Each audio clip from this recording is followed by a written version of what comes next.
നമസ്കാരം, ഭാരത് ലൈവിലേക്ക് സ്വാഗതം. കോമഡി പറഞ്ഞ് കേരളത്തിലെ ജനങ്ങളെ പൊട്ടിച്ചിരിപ്പിച്ച ആളാണ് രമേശ് പിഷാരടി. പക്ഷേ രാഷ്ട്രീയ രംഗത്തേക്ക് വരുമ്പോൾ രമേശ് പിഷാരടിക്ക് ഒരു നല്ല രാഷ്ട്രീയക്കാരനാകാൻ കഴിയുന്നില്ല എന്നുള്ളതാണ് ബോധ്യമാകുന്നത്. രമേശ് പിഷാരടി അറിയപ്പെടുന്ന കോൺഗ്രസ്സുകാരനാണ്. വർഷങ്ങളായി സജീവമായി കോൺഗ്രസിന് വേണ്ടി പ്രചരണം നടത്തുന്ന ആളുമാണ്. പെട്ടെന്നൊരു സുപ്രഭാതത്തിൽ രാഷ്ട്രീയ രംഗത്തേക്ക് വന്ന ആളല്ല എന്ന് വ്യക്തം. എന്നാലും രാഷ്ട്രീയം കൃത്യമായി അറിയാത്ത ഒരാളെ പോലെയാണ് രമേശ് പിഷാരടി സംസാരം എന്ന കാര്യത്തിൽ ഒരു സംശയവും വേണ്ട. രമേശ് പിഷാരടി കഴിഞ്ഞ ദിവസങ്ങളിൽ നടത്തിയ ചില പ്രസ്താവനകൾ അതിലേക്ക് വെളിച്ചം വീശുന്നതാണ്. കഴിഞ്ഞ ദിവസം രമേശ് പിഷാരടി ആദ്യമേ തന്നെ അവിടേക്ക് എത്തുമ്പോൾ, പാലക്കാടേക്ക് എത്തി ആദ്യത്തെ ബൈറ്റിൽ തന്നെ പിഴയ്ക്കുന്ന കാഴ്ചയാണ് നമ്മൾ കാണുന്നത്.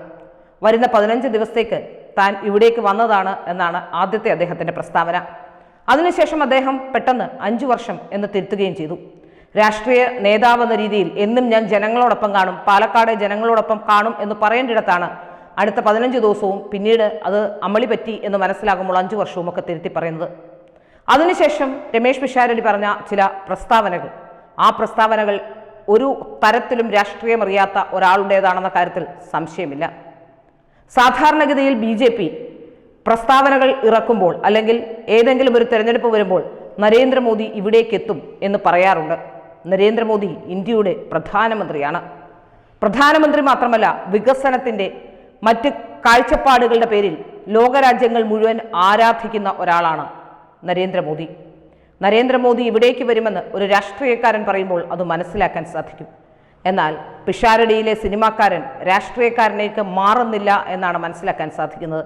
അതോ പിഷാരടിയുടെ അതിബുദ്ധിയാണോ പിഷാരടിയെ കൊണ്ട് ഇങ്ങനെയൊക്കെ പറയിപ്പിച്ചത് എന്നും സംശയിക്കേണ്ടിയിരിക്കുന്നു.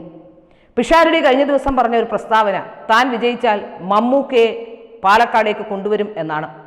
മമ്മൂക്ക പാലക്കാടെത്തിയാൽ, മമ്മൂക്ക നല്ല ഒരു അഭിനേതാവാണ്, പക്ഷേ മമ്മൂക്കയ്ക്ക് പാലക്കാട് എന്ത് പ്രസക്തിയാണുള്ളത് എന്ന് ആരെങ്കിലും ചോദിച്ചാൽ അതിനെ കുറ്റം പറയാൻ കഴിയില്ല. താൻ തിരഞ്ഞെടുപ്പിൽ വിജയിച്ചാൽ മമ്മൂക്കയെ കൊണ്ടുവന്ന് അവിടുത്തെ ജനങ്ങളെ കാണിക്കുമത്രേ. കേരളത്തിലെ രാഷ്ട്രീയ പ്രബുദ്ധതയുള്ള ജനങ്ങളോടാണ് നിങ്ങൾ മമ്മൂക്കയെ കാണിക്കും എന്ന് പറഞ്ഞുകൊണ്ട് വോട്ട് ചോദിക്കുന്നത്. എന്താണ് അതിൻ്റെ സാങ്കേതികത്വമെന്ന് മനസ്സിലാകുന്നില്ല. രമേശ് പിഷാരടി മനസ്സിലാക്കേണ്ട ഒരു കാര്യം, പാലക്കാട് തമിഴ്നാടിനോട് അടുത്ത് കിടക്കുന്ന പ്രദേശമാണെങ്കിലും രാഷ്ട്രീയപരമായി ഏറെ ചിന്തിക്കുന്ന ജനങ്ങളുള്ള നാടാണ് കേരളം. തമിഴ്നാട്ടിലെ MGR രാഷ്ട്രീയമോ സിനിമാക്കാരുടെ രാഷ്ട്രീയമൊന്നും കേരളത്തിൽ വിലപ്പോകില്ല. കേരളത്തിൽ അങ്ങനെ രാഷ്ട്രീയ രംഗത്തേക്ക് എത്തിച്ചേർന്നിട്ടുള്ള പല സിനിമാക്കാരും തോറ്റു തുന്നം പാടിയിട്ടുണ്ട്. അപവാദമായത് സുരേഷ് ഗോപിയും മുകേഷും ഒക്കെ മാത്രമാണ്. അതിനൊക്കെ വ്യക്തമായ കാരണങ്ങളുണ്ട്. സുരേഷ് ഗോപിയുടെ ചാരിറ്റി പ്രവർത്തനങ്ങൾ അത് ജനമനസ്സുകളിൽ സ്ഥാനം നേടിയതുകൊണ്ടാണ് അദ്ദേഹത്തിന് വിജയിക്കാൻ കഴിഞ്ഞത്. ഒരു സിനിമാ നടൻ എന്നതും മാത്രമല്ല അദ്ദേഹത്തിന് ആ വിജയത്തിലേക്ക് പോകാനുള്ള കാരണം. അദ്ദേഹത്തെ ഏറെ ഇഷ്ടപ്പെടുന്നത് അദ്ദേഹം നടത്തുന്ന ചാരിറ്റിയിലൂടെയാണ് കേരളത്തിലെ ജനങ്ങൾ. അത് കാണുന്ന ഓരോ ജനങ്ങൾക്കും മനുഷ്യസ്നേഹിയാണ് അദ്ദേഹം എന്ന കാര്യത്തിൽ സംശയം ഇല്ലാതില്ല. അതുകൊണ്ട് തന്നെയാണ് അദ്ദേഹം ഒരു വിജയത്തിലേക്ക് എത്തുന്നത്. മുകേഷ് ആണെങ്കിൽ രാഷ്ട്രീയം കണ്ടു വളർന്ന ഒരു നാടകമാണെങ്കിലും നാടകത്തിലൂടെ രാഷ്ട്രീയം പറയാൻ ശ്രമിച്ച ഒരാളുടെ മകനാണ്. അതുകൊണ്ട് തന്നെയാണ് മുകേഷിനും വിജയത്തിലേക്ക് എത്താൻ കഴിഞ്ഞത്. പിന്നീട് വന്നിട്ടുള്ള എത്രയോ പേർ അടപടലം വീഴുന്നത് നമ്മൾ കണ്ടതാണ്. സിനിമാക്കാരനാണ് എന്ന ഒറ്റ ലേബൽ കൊണ്ട് വളരെ നല്ല ഒരു അഭിനേതാവായിരുന്നു മുരളി തോറ്റു തുന്നം പാടി. ജഗദീഷ് കോമഡിയിലൂടെ തന്നെ ജനങ്ങളെ ചിരിപ്പിച്ച് കടന്നു വന്ന ഒരാളാണ് ജഗദീഷും തോറ്റു തുന്നം പാടിയ ചരിത്രമുണ്ട്. നോക്കൂ, ഇവിടെ ആരാണ് മത്സരിക്കുന്നതെന്നത് ഏറ്റവും പ്രധാനമാണ്. പാലക്കാട് പോലൊരു മണ്ഡലത്തിൽ BJPയുടെ ഏറ്റവും ശക്തിയായ വനിതാ സാന്നിധ്യം, കേരളത്തിലെ പുരുഷന്മാരുടെ പേടി സ്വപ്നമായ വനിത, രാഷ്ട്രീയ രംഗത്ത് പുരുഷന്മാരോടൊപ്പം അതേപോലെ രാഷ്ട്രീയം പറഞ്ഞുകൊണ്ട് വോട്ട് വർദ്ധിപ്പിച്ച് നാൾക്കുനാൾ തൻ്റെ ജനപ്രീതി വർദ്ധിപ്പിച്ചുകൊണ്ടിരിക്കുന്ന ഒരു വനിതാ നേതാവിൻ്റെ മുന്നിലാണ് നിങ്ങൾ മത്സരിക്കുന്നതെന്ന ബോധ്യം ആദ്യമുണ്ടാകണം. ശോഭാ സുരേന്ദ്രൻ എന്ന കരുത്തയായ നേതാവിനോടൊപ്പം മത്സരിക്കാനുള്ള എന്ത് യോഗ്യതയാണ് രമേശ് പിഷാരടിക്കുള്ളത്? രമേശ് പിഷാരടി മറ്റൊന്നുകൂടി പറഞ്ഞു, രാഹുൽ മാങ്കൂട്ടം ചെയ്തു വെച്ച പ്രവർത്തികൾ പിന്തുടരുമെന്ന്. രാഹുൽ മാങ്കൂട്ടത്തിൻ്റെ പേര് പറഞ്ഞാൽ പോലും കേരളത്തിലെ സ്ത്രീകൾ നിങ്ങളെ അടിക്കാൻ വരും. രാഹുൽ മാങ്കൂട്ടം ചെയ്തത് ശരിയോ തെറ്റോ, നിയമപരമായി ശരിയോ തെറ്റോ എന്നൊന്നും ഞാൻ വിധിക്കുന്നില്ല. ശരിയും തെറ്റുമൊക്കെ 2 ഭാഗത്തുമുണ്ട്. പക്ഷേ ഒരു രാഷ്ട്രീയക്കാരൻ എന്ന രീതിയിൽ, ഒരു MLA എന്ന രീതിയിൽ അയാളുടെ ധാർമ്മികത നഷ്ടപ്പെടുത്തിയിരിക്കുന്നു.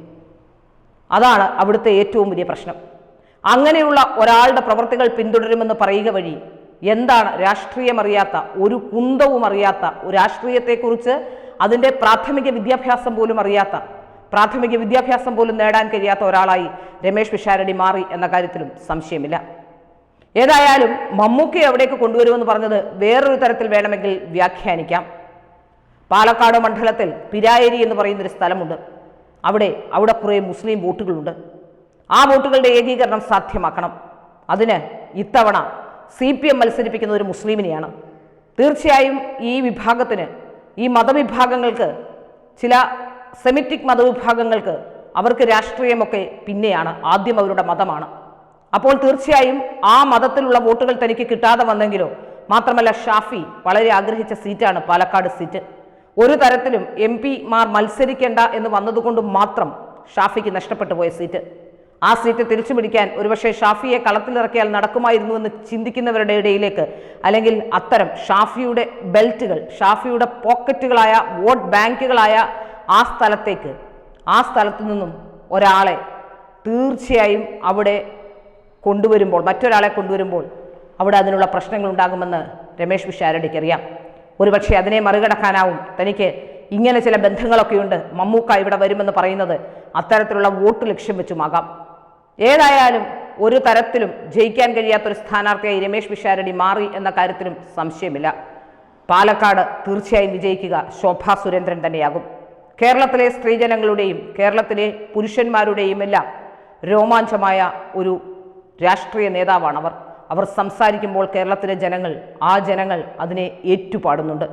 ഓരോ മണ്ഡലത്തിലും ഇരട്ടിക്കിരട്ടി വോട്ടുകൾ അവർ വർദ്ധിപ്പിക്കുന്നുണ്ട്.